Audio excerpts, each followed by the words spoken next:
Hello and welcome to Northlandia, the weekly podcast exploring the unique and curious stories here in the Northland. I'm your host, Wyatt Buckner of the Duluth News Tribune. Along with my fellow reporters, we celebrate the region's distinctive people, places, and history. In this episode, we look at the annual North Shore event that celebrates Finnish heritage and the fictional saint who inspired it. Let's venture forth into Northlandia.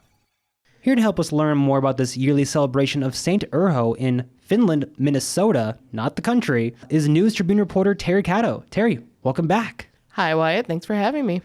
All right, Teri. So tell us about this yearly event in Finland. Again, the city, not the country. It's actually an unincorporated community, but yes. Oh, I guess technically, yeah, it's not a city. It's okay. It's okay. Right. So this is a yearly celebration that's been happening for 49 years. Almost 50. Nearly 50, including 2020, because it was one of the last things that happened before COVID hit. And they were like, well, we're going to continue with it because it was right before everything shut down. So they went ahead. I do suppose that would be like just sneak it in there last second. It was before. That weekend, and then the next week everyone was like working from home, and it was like, wow, okay.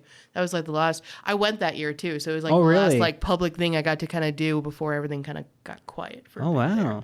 So yeah, that was. Everyone was kind of in a mood of like, okay, get one more celebration out before impending doom. Okay, let's do this.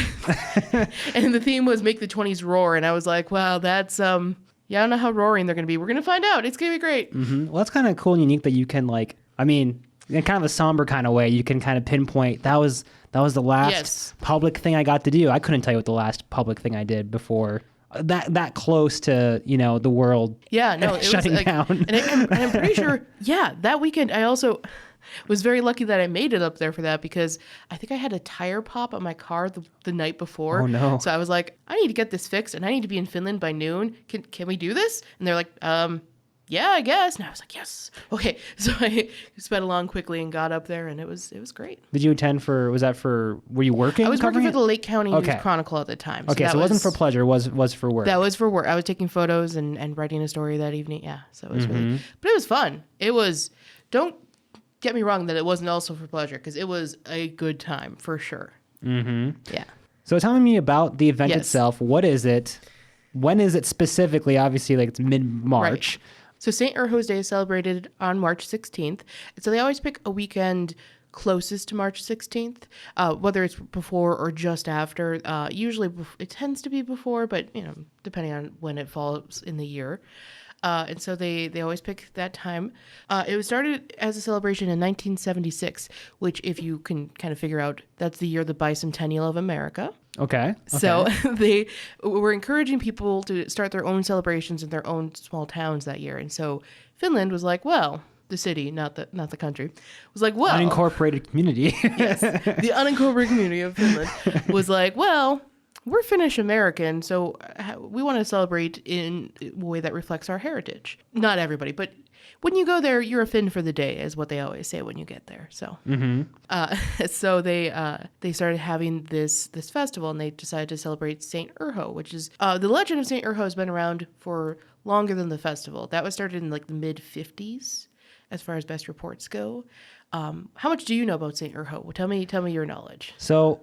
My knowledge is the extent of it, besides just seeing it as on the list of events happening nearby, around that time of year every year, is from Minnesota Historia, which I'll plug them one more time since they've been on this podcast once before. It's a very good episode talking about, they cover the Finland festival as well. Sure. But they also went more into the weirdness of what is the origin of St. Urho and what... It sounded like, based off of their telling of the story, it seems kind of mixed in terms of what the actual legend was. Some say one thing, some say other, but they all kind of accept that 1950s is when it kind of emerged and grew, and it's grown on itself. But basically, he was a saint. I say that in quotation, because it's fictional. This is not true. But he was a saint who lived in Finland, the country, not the city or unincorporated community. This is going to be a running thing. I can just feel it.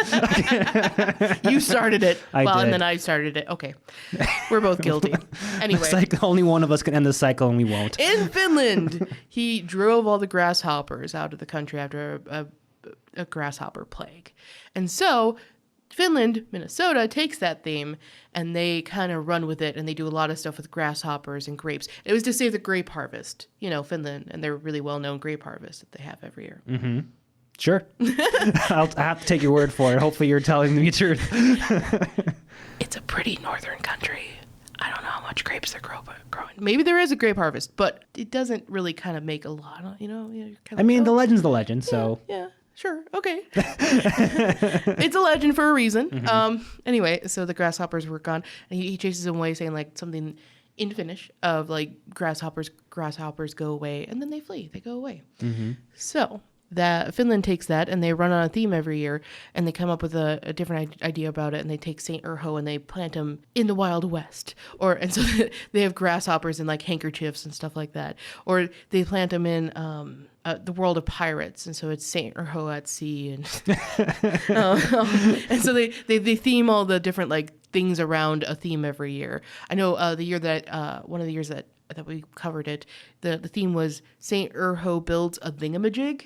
And so that was kind of the idea of like invention and creativity. And so they had different things to help catch or, capture grasshoppers. So they had stuff like they would lure grasshoppers. And they actually, in the parade, there was a float. So they had a big stick in front of a truck and had a cheeseburger on the stick. And then they had the grasshoppers on pogo sticks jumping after the cheeseburger they're falling for the lure of the...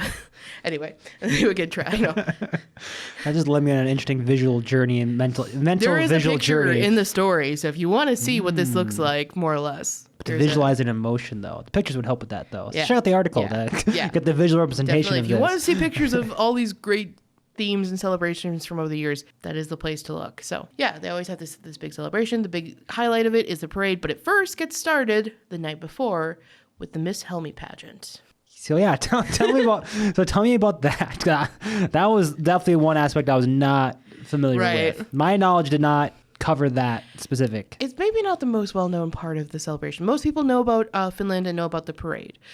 They may not necessarily know that the night before there's this kind of loosely based pageant. So basically, you go around to one of the places in Finland, one of the like restaurants or bars in the area, and you try and find this group of people who are having a pageant to find St. Urho's next girlfriend. Miss Helmy, the idea is that she's kind of his girlfriend, but it's mostly men dressing up as in like women's clothing and showing off their talents and stuff. And it's a beauty contest. It's a kind of a interesting mixture of things. And one of the incentives for participating in this contest is at every stop, because they can make multiple stops at different destinations in Finland, they get a free drink. So there's kind of some motivation for that. How many stops are there? Because I don't feel like Finland's that big of an area. Big. Yeah, 3, 4, maybe 5. Okay. Yeah. And so they go around to different stops. I haven't actually witnessed it myself, though I have seen the next day the winner is always like the main feature in the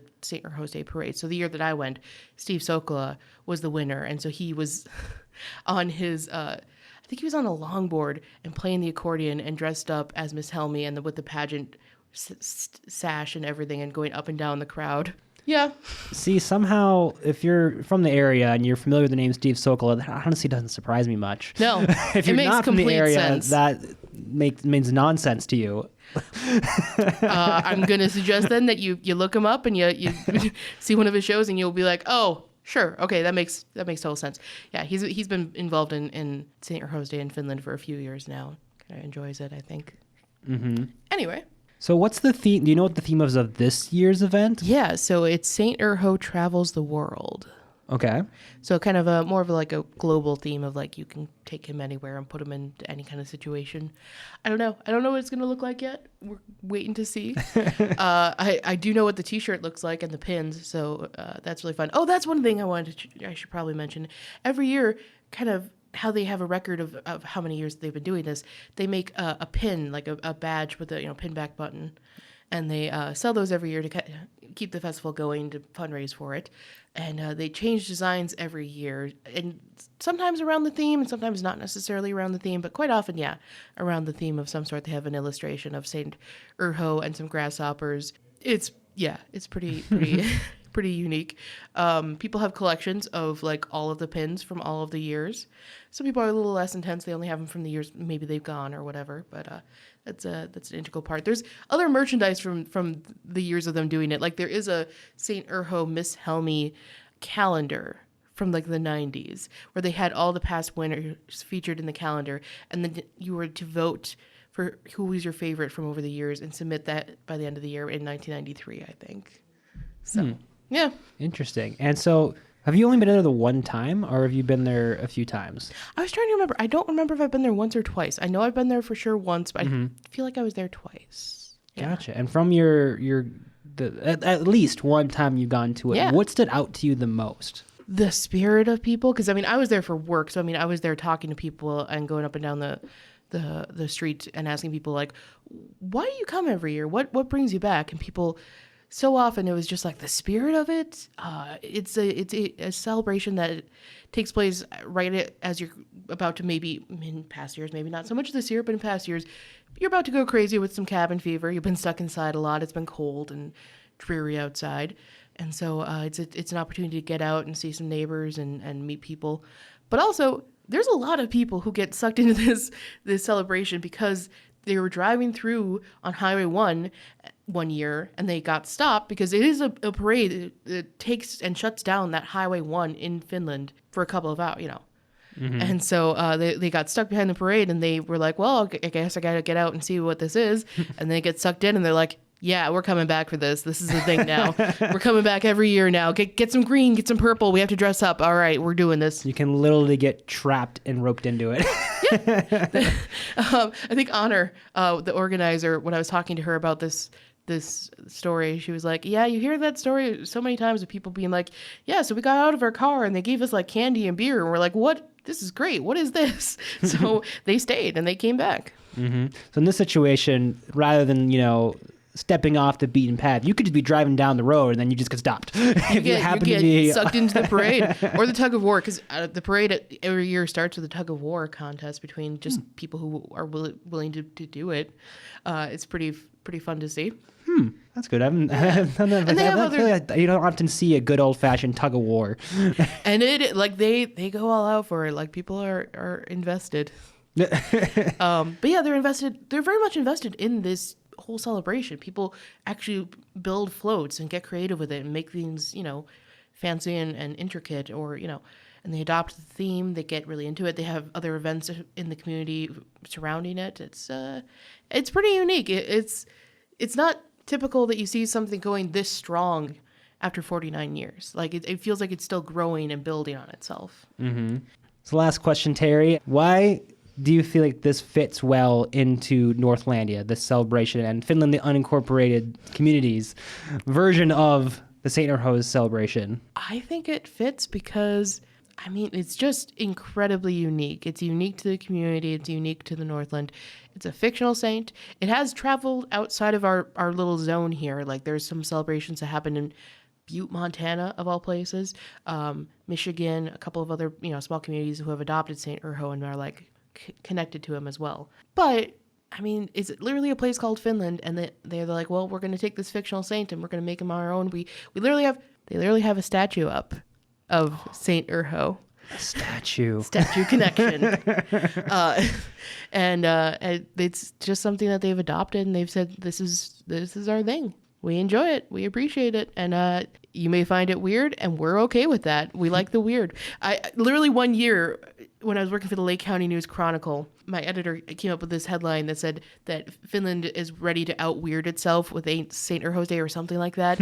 And the St. Urho's Day, planning committee found that in the Lake County News Chronicle, took a picture of it, and we're like, yes, we love it. So, they embrace the weirdness. They embrace the strange. They embrace the kind of oddity of it, and they love it. They make it their own. I feel like that's like a good summation right there at the end about why they belong in Northland. Is you embrace the weird, and the uniqueness. You make it your own, and you find ways to bring other people into it. Mm-hmm. All right, Teri. Well, I think we'll wrap up there. Thank you again so much for bringing this to us. Thank you for having me. And thank you for joining us in this venture into Northlandia. To read the article for this week's column, visit duluthnewstribune.com/topics/Northlandia. There you can find all the episodes of Northlandia, as well as on Apple, Spotify, or wherever you listen to podcasts. If you enjoy this podcast and like to support us, consider becoming a subscriber to the Duluth News Tribune at duluthnewstribune.com/subscribe.